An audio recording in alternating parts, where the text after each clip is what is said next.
Praise the Lord. தேவனுடைய பரிசுத்த நாமத்துக்கு மகிமை உண்டாவதாக. கிறிஸ்துவுக்குள் அன்பான தேவனுடைய பிள்ளைகளாகிய உங்கள் அனைவருக்கும் நம்முடைய பிதாவாகிய தேவனாலும் கர்த்தராகிய இயேசு கிறிஸ்துவினாலும் உங்களுக்கு கிருபையும் சமாதானமும் உண்டாவதாக. இன்றைய தியானத்துக்காக 2 பீட்டர் சாப்டர் 3 verses 8 and 9, 2 பேதுரு 3ஆம் அதிகாரம் 8, 9 வசனங்கள் வாசிப்போம். வசனங்கள் 8, 9. பிரியமானவர்களே, கர்த்தருக்கு ஒரு நாள் 1000 வருஷம் போலவும் 1000 வருஷம் ஒரு நாள் போலவும் இருக்கிறது என்கின்றார். இந்த ஒரு காரியத்தை நீங்கள் அறியாதிருக்க வேண்டாம். 9ஆம் வசனத்திலே தாமதிக்கிறார் என்று சிலர் எண்ணுகிறபடி கர்த்தர் தமது வாக்குத்தத்தத்தை குறித்து தாமதமாயிராமல் ஒருவரும் கெட்டு போகாமல் எல்லாவரும் மனம் திரும்ப வேண்டும் என்று விரும்பி நம்மை நீடிய பொறுமையுள்ளவராயிருக்கிறார். இந்த 2 வசனங்களில் நாம் வாசிக்கப்பட்ட 2 வசனங்களிலும் 2 முக்கியமான கருத்துக்களை நாம் பார்க்க முடியும். முதலாவதாக நம்முடைய தேவனுடைய குணாதிசயங்களை தேவன் வெளிப்படுத்துகிறார். தேவன் நீடிய பொறுமையுள்ளவராயிருக்கிறார், இரக்கமுள்ள தேவனாயிருக்கிறார், கிருபையும் சத்தியവും நிறைந்த மனவுருக்கமுள்ள தேவனாயிருக்கிறார். தேவனுடைய குணாதிசயங்களை முதலாவதாக வெளிப்படுத்தி இருக்கிறார். இந்த குணாதிசயங்களை எதற்காக என்று நாம் பார்க்கும்போது கடைசி காலங்களில் இருக்கிற ஒவ்வொரு மக்களுக்குமாக தேவன் நீடிய பொறுமை உள்ளவராயிருக்கிறார். ஒருவரும் கெட்டு போகாமல் தேவனே ரட்சிப்பை பெற்றுக்கொள்ளும்படியாகவே அவர் காத்திருக்கிறார். நாம் இந்த வசனத்திலே நாம் தேவனுடைய வார்த்தையை நாம் தியானிக்க போறது the mercy of God's delay, தேவனுடைய கருணையின் தாமதம்.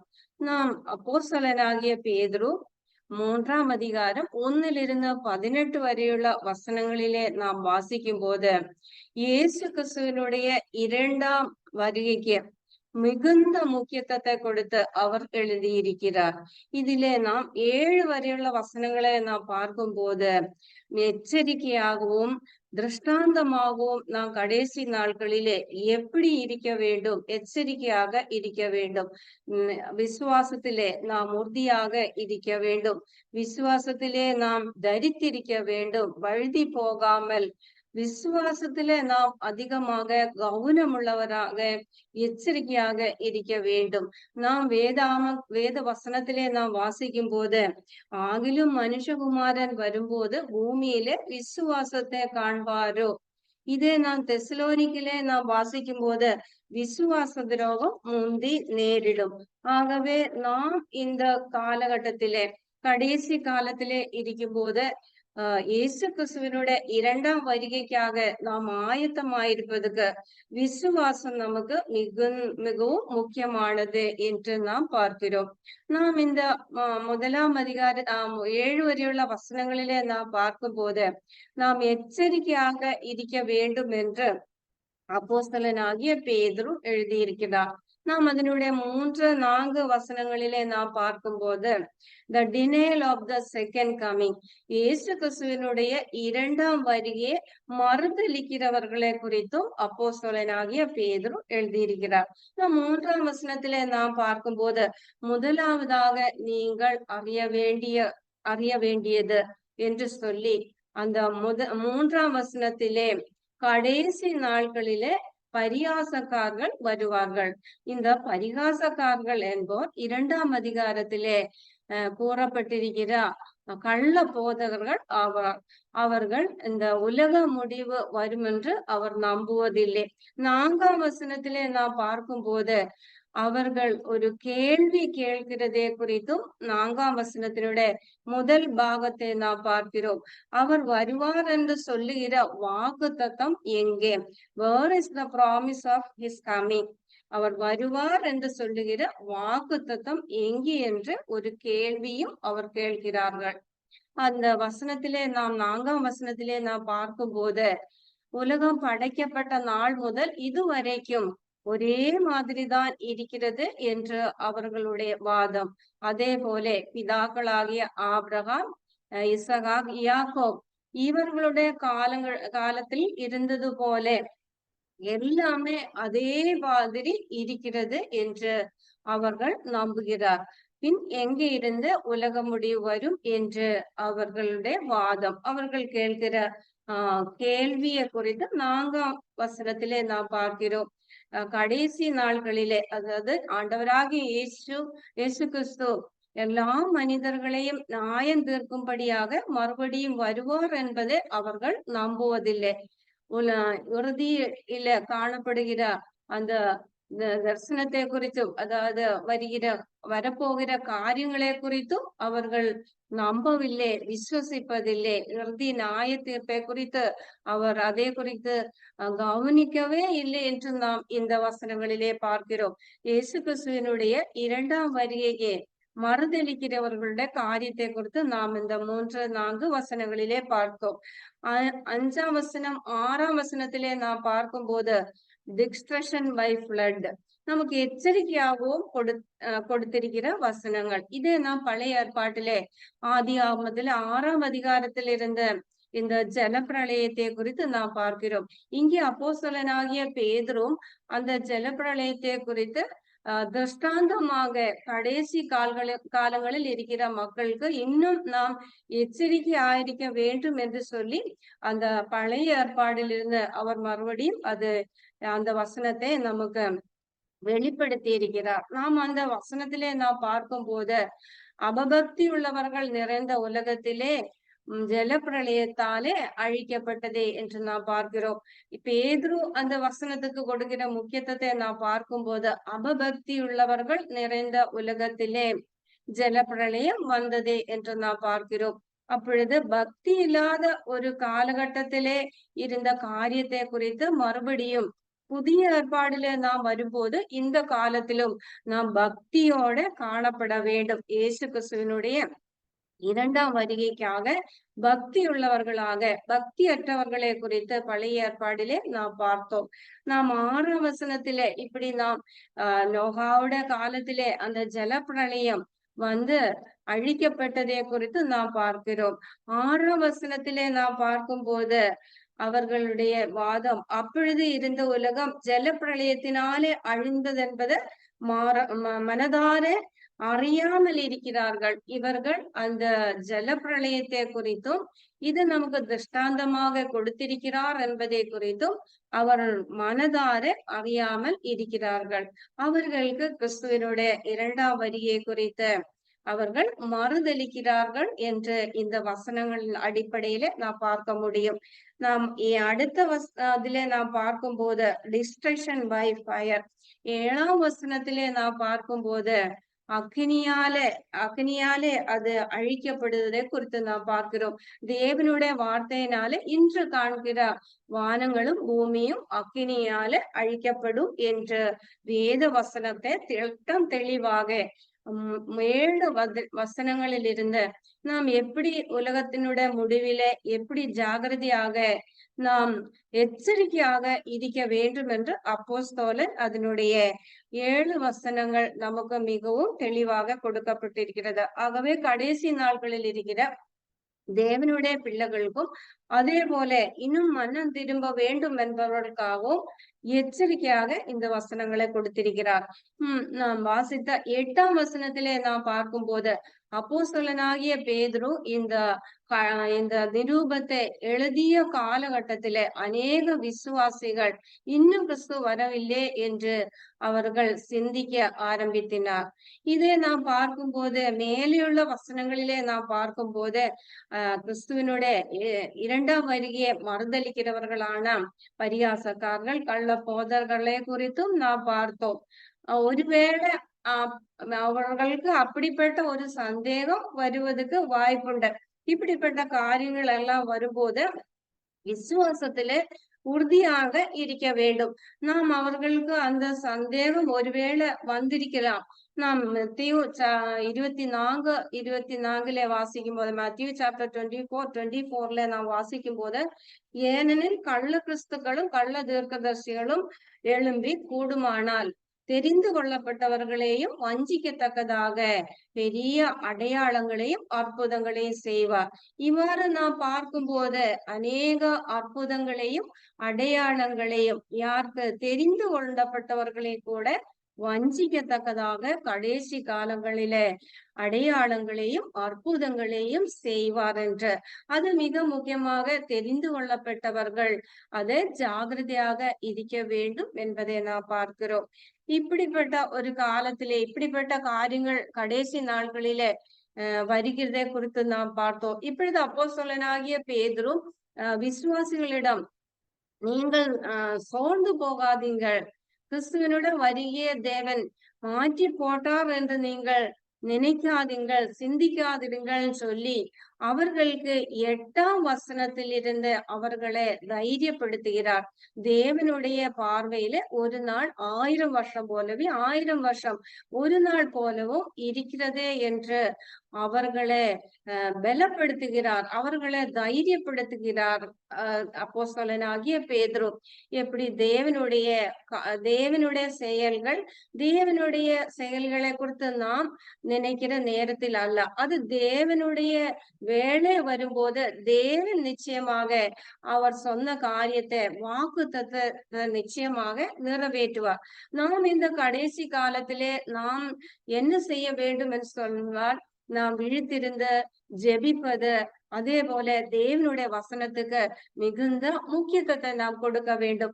இப்படிப்பட்ட காரியங்கள் அவர்களுடைய விசுவாச பாதையிலே இயேசு கிறிஸ்துவினுடைய 2ஆம் வருகைக்கு அவர்கள் மிகுந்த முக்கியத்துவத்தை கொடுக்கும்படியாக அவர்களை தைரியப்படுத்துகிறார். அந்த தைரியம் கடைசி நாட்களிலே விசுவாசத்திலே இருக்கிறதுக்கு நமக்கு தைரியம் மிக அவசியமாயிருக்கிற வேத வசனத்தின் மூலமாக அவர் விசுவாசிகளை தைரியப்படுத்துகிறார். இதே போல அநேக ஆறுதலான வசனங்களை குறித்தும் கிறிஸ்துவின் 2ஆம் வருகை குறித்த அவர் நமக்கு ஒரு ஸ்தலத்தை ஆயத்தம் பண்ண போயிருக்கிறார். அந்த ஸ்தலத்தை ஆயத்தம் பண்ணின பிறகு நான் இருக்கிற இடத்துல நீங்களும் இருக்கும்படி நான் மறுபடியும் வந்து உங்களை என்னிடத்தில் சேர்த்து கொள்வேன். நாம் இந்த நம்பிக்கையான வசனங்களை நமக்கு வேதாகமத்தில் இருந்து கொடுக்கப்பட்டிருக்கிறது. இந்த வசனங்களை நாம் உறுதியாக பற்றி கொண்டு விசுவசிக்கும் போது அவருடைய வருகையில அவர் நமக்கு ஆயத்தமாய் வைத்திருக்கிற இடத்திலே நம்மை கொண்டு போய் அவரோடு கூட நாம் வாழக்கூடிய ஒரு பெரிய ஒரு நம்பிக்கையும் பாக்கியத்தையும் தேவன் நமக்கு தருகிறார். 9வது வசனத்திலே நாம் பார்க்கும்போது தாமதிக்கிறார் என்று சிலர் எண்ணுகிறபடி, இதற்கும் எபிரேயர் 10ஆம் அதிகாரம் 37ஆம் வசனம், ஹீப்ரூ சாப்டர் 10 verse 37, வருகிறவர் இன்னும் கொஞ்ச காலத்தில் வருவார், தாமதம் பண்ணார். 9ஆம் வசனத்திலும் அப்போஸ்தலனாகிய பேதுரு தேவனுடைய பிள்ளைகளை இன்னும் அதிகமாக அவர்களை ஆறுதல் படுத்துகிறார், அவர்களை தைரியப்படுத்துகிறார். இன்னும் வருகிறவர் இன்னும் கொஞ்ச காலத்தில் வருவார், தாமதம் பண்ணார். கொஞ்ச காலத்துல ஆண்டவராகிய இயேசு கிறிஸ்து மறுபடியும் வரப்போகிறார் என்பதை குறித்த 9ஆம் வசனத்தில் இன்னும் நாம் கிறிஸ்துவனுடைய 2ஆம் வருகைக்கு மிகவும் நெருங்கி இருக்கிற வசனத்தை நாம் பார்க்கிறோம். நம்முடைய ஆவிக்குரிய வாழ்க்கையில நாம் இன்னும் அதிகமாக இந்த நாட்களிலே நெருங்கி இருக்க வேண்டும். நெருங்கி இருப்பதை குறித்தும் இந்த வசனத்திலே நாம் பார்க்கிறோம். இதே போல நாம் வெளிப்படுத்தின விசேஷம் 22ஆம் அதிகாரம் 20ஆம் வசனத்திலே பார்க்கும்போது, மெய்யாகவே நான் சீக்கிரமாக வருகிறேன். இப்படிப்பட்ட தேவனுடைய வாக்குத்தத்த வசனங்களை கொடுத்து அவர்களை அவர் தைரியப்படுத்துகிறார். நாம் அதே வசனத்திலே நாம் பார்க்கும்போது 8ஆம் வசனத்திலூட 9ஆம் வசனத்திலே அதிகமாக நாம் கிறிஸ்துவனோட வரிய தாமதம் பண்ணார், நாம் இன்னும் கொஞ்ச காலத்தில் அவர் வரப்போகிறார் என்ற ஒரு நம்பிக்கையோட அவர்களை தைரியப்படுத்தினார். அதே வசனத்திலே 9ஆம் வசனத்திலே கர்த்தர் தமது வாக்குத்தத்தத்தை குறித்து தாமதமாயிராமல் ஒருவரும் கெட்டு போகாமல் எல்லோரும் மனம் திரும்ப வேண்டும் என்று விரும்பி நம்ம நீடிய பொறுமையுள்ளவராயிருக்கிறார். இந்த வசனத்திலே நாம் பார்க்கும்போது தேவன் ஒருவரும் கெட்டு போகாமல் எல்லோரும் மனம் திரும்ப வேண்டும்.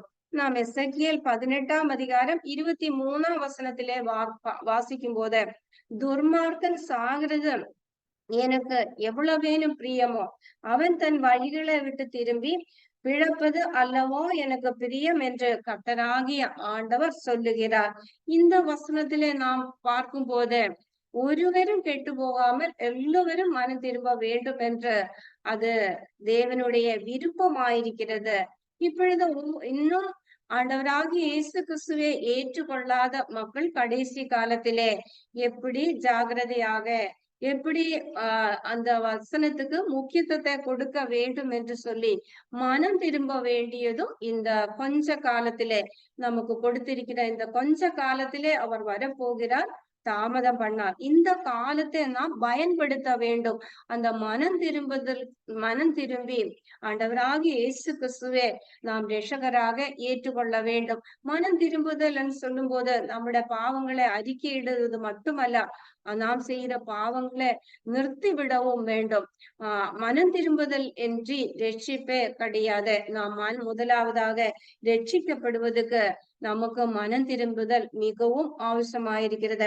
ஆண்டவராகிய இயேசு கிறிஸ்து மார்க் 1 நாம் வாசிக்கும் போது காலம் நிறைவேறிட்டு தேவனுடைய ராஜ்யம் சமீபமாயிற்று, மனம் திரும்பி சுவிசேஷத்தில் விசுவாசியுங்கள். இவ்வாறு அநேக வசனங்கள் மூலமாக மனம் திரும்புதலை குறித்தும் நாம் எதற்காக தேவன் நீடிய பொறுமை உள்ளவராயிருக்கிறார். தேவனுடைய நீடிய பொறுமையை நாம் பார்க்கும் போது, குணாதிசயங்களை பார்க்கும் போது இன்னும் மக்கள் மனம் திரும்ப வேண்டும் என்று நம்மேல் அவர் நீடிய பொறுமையுள்ளவராயிருக்கிறார். 1 தீமோத்தேயு 2 நாம் வாசிக்கும் போது எல்லா மனுஷரும் ரட்சிக்கப்படவும் சத்தியத்தை அறிவை அடையவும் அவர் சித்தமுள்ளவராயிருக்கிறார். Who desires all men to be saved and to come to the knowledge of truth. எல்லா மனுஷரும் ரட்சிக்கப்பட வேண்டும் என்று சத்தியத்தை அறிகிற அறிவை அடையோ அவர் சித்தமுள்ளவராயிருக்கிறார். இங்கே நாம் பார்க்கும்போது தேவனுடைய சித்தத்தை அவர் வெளிப்படுத்துகிறார். எல்லா மனுஷர் மேலும் தேவ சித்தத்தை அவர் வெளிப்படுத்துகிறார். எல்லோரும் ரட்சிக்கப்பட வேண்டும். நாம் கடைசி நாட்களில் இருக்கிற நாம் எல்லா மனுஷருக்காகவும் ஜெபிக்க வேண்டும். அது தேவனுடைய பார்வையில் அது தேவனுக்கு பிரியமான காரியமாயிருக்கிறது. அது நன்மையான காரியமாயிருக்கிறது. அது அவருக்கு பிரியமாயிருக்கிறது. காரணம் எல்லா மனுஷரும் ரட்சிக்கப்பட வேண்டும். அவர் சித்தமுள்ளவராயிருக்கிறார். அந்த ரட்சிப்பை பெற்றுக்கொள்ளும்படியாக அவர் விரும்புகிறாயிருக்கிறார். ஆகவே எல்லா மனுஷர் மேலும் அவர் தயவு உள்ளவராயிருக்கிறார். அதே போல சத்தியத்தை அறிகிற அறிவை அடையும்படி, சத்தியத்தை குறித்து நாம் பார்க்கும்போது சத்தியத்தையும் அறிவீர்கள், சத்தியம் உங்களை விடுதலையாக்குவார். ஆண்டவராகிய இயேசு கிறிஸ்துவே நமக்கு சத்தியமாயிருக்கிறார். நானே வழியும் சத்தியവും ஜீவனும் ஆயிருக்கிறார். சத்தியத்தை குறித்து நாம் பார்க்கும்போது கிறிஸ்துவை பற்றிய சத்தியத்தை அறிவதன் மூலமாக நாம் மனம் திரும்பி ரட்சிக்கப்படும்படியாக இந்த சத்தியத்தை நாம் நன்றாக அறிந்து கொள்ள வேண்டும். எல்லா மனுஷரும் ரட்சிக்கப்படவும் சத்தியத்தை அறிகிறார். கிறிஸ்துவை பற்றிய அந்த சத்தியத்தை அறிவதன் மூலமாக தேவன் நமக்கு ரட்சிப்பை கொடுப்பார். இவ்வாறு தேவனுடைய நீடிய பொறுமை, அவர் நீடிய பொறுமை உள்ளவராயிருக்கிறார் என்று நாம் பார்த்தோம். 1 கொரிந்தியர் 6 அதனுடைய 2 நாம் பார்க்கும் போது இப்பொழுது அனுகிரக காலம், இப்பொழுது இரட்சண்ய நாள். இதை நாம் எசாயா 49 மேற்கோள் காட்டுகிறார். இந்த வசனத்திலே தேவனுடைய வார்த்தைகளை எடுத்துரைக்கிற எசாயா தீர்க்கதரிசி இரட்சகராகிய கிறிஸ்துவின் வருகை முன்னுரைக்கிறார். எசாயா தீர்க்கதரிசி கிறிஸ்துவின் வருகை தேவனுடைய அனுகிரக காலம் என்றும் இரட்சண்ய நாள் என்றும் அவர் வர்ணிக்கிறார். அந்த நாள் இப்பொழுதே வந்து விட்டது என்று அப்போஸ்தலனாகிய பவுல் கூறுகிறார்.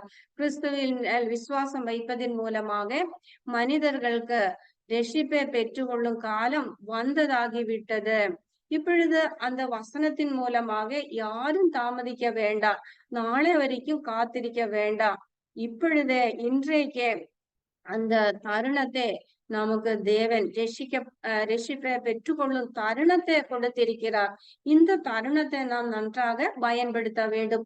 ஒருவேளை நாளை நமக்கு அது கிடைக்காமலே போகலாம்.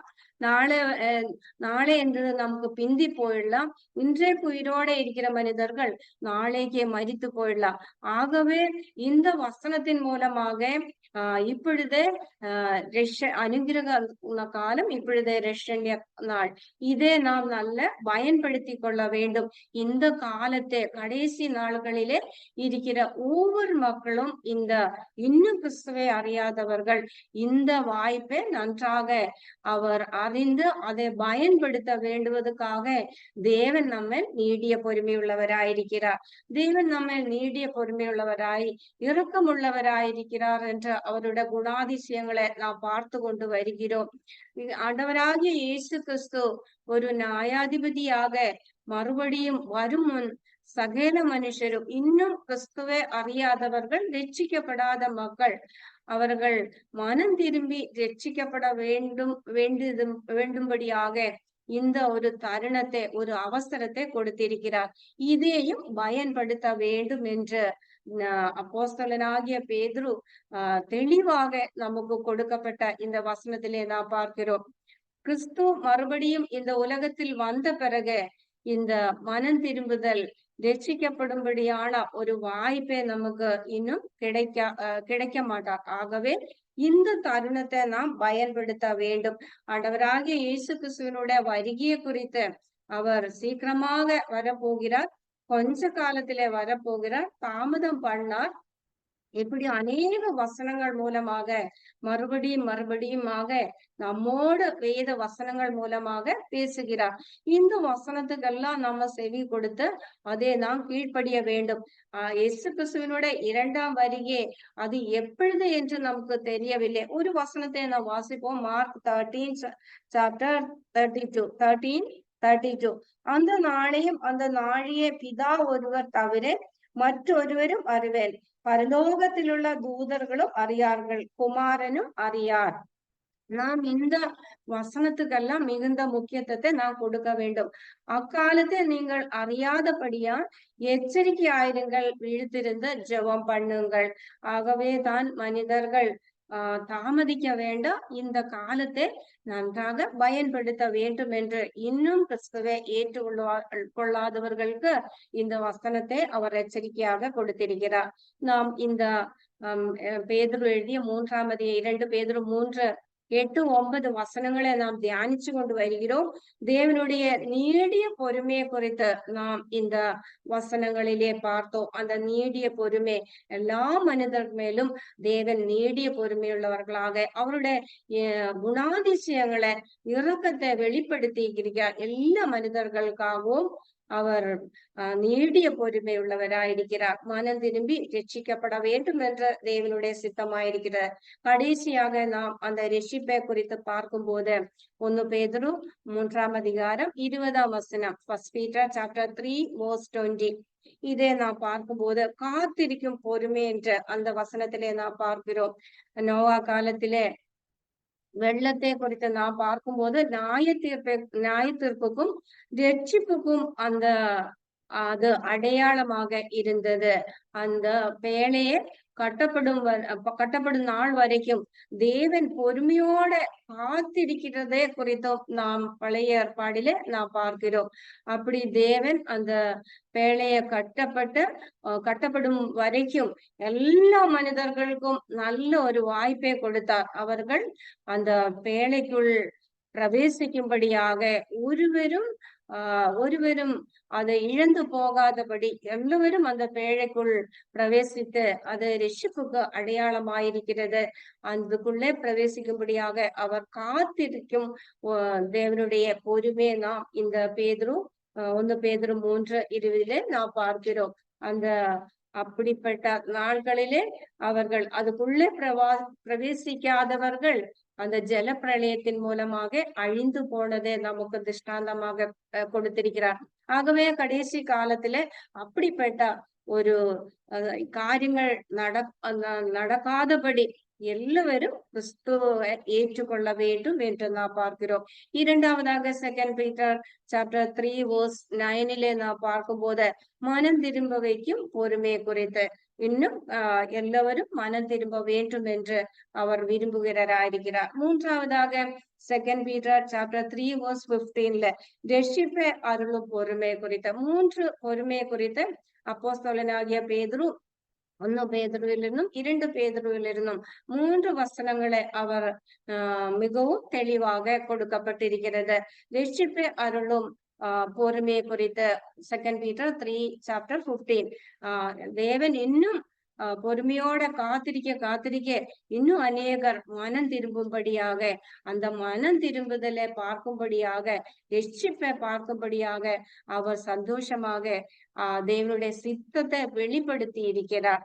அது தேவனுடைய பார்வையில அவர் அந்த காத்திருந்து மக்கள் மறுபடியும் தேவனை ஏற்றுக்கொள்ள வேண்டும் என்று இந்த கடைசி காலத்திலும் நோவாவோட காலத்தை நாம் பார்த்தோம், நமக்கு திருஷ்டாந்தமாக கொடுத்திருக்கிறார்.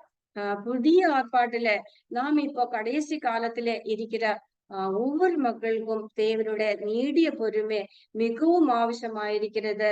எல்லோரும் மனம் திரும்பி இந்த காலத்திலே இன்னும் ரட்சிக்கப்படாத மக்கள் ரட்சிக்கப்பட வேண்டியது அவசியம் என்றும் இந்த வசனத்திலே நாம் பார்க்கிறோம். நான் தியானிச்ச வேத வசனங்கள் The mercy of God's delay, 2 Peter chapter 3 verse 8 and 9. தேவனுடைய கருணையின் தாமதத்தை குறித்து இந்த 2 வசனங்களிலே நாம் பார்த்தோம். தேவனுடைய அந்த அன்பே, அவருடைய இரக்கத்தை, அவருடைய நீடிய பொறுமை, தேவனுடைய குணாதிசயங்களை வெளிப்படுத்தி இருக்கிறார். அந்த தேவனுடைய அன்புக்காக யோவான் 3ஆம் அதிகாரம் 16ஆம் வசனத்திலே நாம் பார்க்கும்போது, தேவன் தம்முடைய ஒரே பேரான குமாரனை விசுவாசிக்கிறவன் எவனும் அவன் கெட்டு போகாமல் நித்திய ஜீவனை அடையும்படிக்கு அவரே தந்தருளி இவ்வளவாய் உலகத்தில் அன்பு கூர்ந்தார். நாம் இந்த வசனத்தில் இருந்த 2 பீட்டர் சாப்டர் 3 verses 8 and 9 அதிலே நாம் 2 முக்கியமான காரியங்களுக்கு மிகுந்த முக்கியத்துவத்தை நாம் கடைசி நாட்களிலே நாம் கொடுக்க வேண்டும். முதலாவதாக, தேவன் எல்லா மனிதர்கள் மேலும் நீடிய பொறுமையுள்ளவராயிருக்கிறார். தேவனுடைய ரட்சிப்பை தேவன் கொடுக்கிறார். இவ்வளவு பெரிதான ரட்சிப்பை பெற்றுக்கொள்ளும்படியாக தேவன் நீடிய பொறுமையுள்ளவராயிருக்கிறார். அதே போல கடைசி காலத்தில் இருக்கிற தேவனுடைய பிள்ளைகளுக்கும் விசுவாசத்திலே நாம் உறுதியாக நிலைத்திருக்க வேண்டும். இயேசு கிறிஸ்துவினுடைய 2ஆம் வருகைக்கு மிக முக்கியமான காரியம் விசுவாசம். அதிலும் நாம் உறுதியாக இருக்க வேண்டும். இன்னும் மக்கள் அநேகர் ரட்சிக்கப்படும்படியாக தேவன் காத்திருக்கிறார். தேவனுடைய இந்த நீடிய பொறுமைக்காக தேவனை நாம் நன்றியோட துதிப்போம். தேவனுடைய நாமம் மகிமைப்படும்படியாக. May God bless you all.